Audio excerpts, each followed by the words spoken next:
সংস্কার আর সংশোধন এই জিনিসটা মানে কি? আমরা তো চাচ্ছি যে যেই জুলাই সনদের জিনিসগুলি আসে সেগুলি পার্লামেন্টে সেগুলি কনস্টিটিউশনের মধ্যে আসবে এবং কনস্টিটিউশনের রীতিনীতি মেনেই আসবে। এর বাইরে তো আমরা কিছু যাচ্ছি না।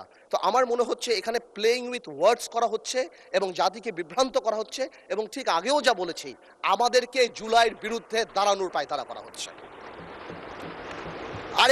আরেকজন আমার সম্মানিত সংসদ সদস্য এখানে বলে গেলেন প্রিঅ্যাম্বল পড়লেই ওই সংস্কার পরিষদের কথা চলে আসবে। আমি মনে করি যে এখানে আমাদের সম্মানিত আইনমন্ত্রী সাহেবের সেই বক্তব্যের পরে এবং বিশেষ করে স্বরাষ্ট্রমন্ত্রী সাহেবের সেই ইলাবোরেট এক্সপ্লেনেশনের পরে কেউ যদি বোঝে তাহলে আর এই অর্ডার নিয়ে কেউ কোনো কথা বলবে না। This is void ab initio, এটা থাকে না। এবং বারবার যে জনগণকে বোঝানোর চেষ্টা করা হচ্ছে যে এটা মানি না, এই কারণে আমরা গণভোট মানি না, ইট ইজ আনট্রু।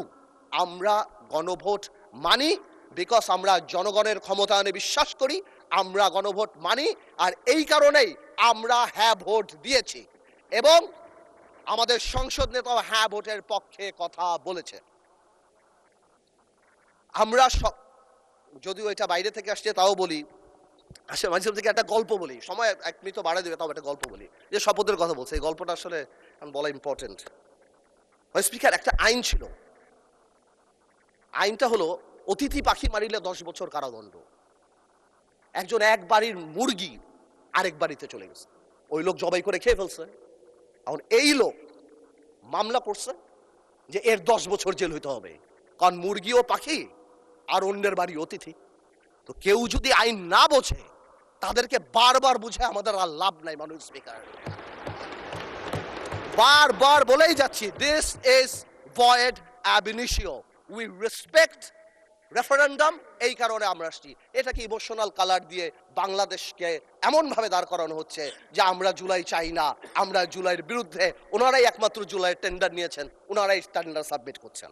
সবসময় বলে যে যেই সংবিধান জনগণের কথা বলে না, জনগণ সেই সংবিধান ছুঁড়ে ফেলে দেবে। বাট যেটা আমরা সংশোধন করতে পারি, যেটা আমরা ঠিক করতে পারি সংবিধানের মধ্যে থেকে, আমরা সেটাই করব। আর এই ভবিষ্যতের পথরেখার আরেকটা কথা বলে দিতে চাই মাননীয় স্পিকার, এই পথরেখায় আমরা সবাইকে সাথে নিয়ে চলতে চাই এই পথে, এবং যখন চলতে চাই আমরা গণতন্ত্রকে আপলিফট করে চলতে চাই।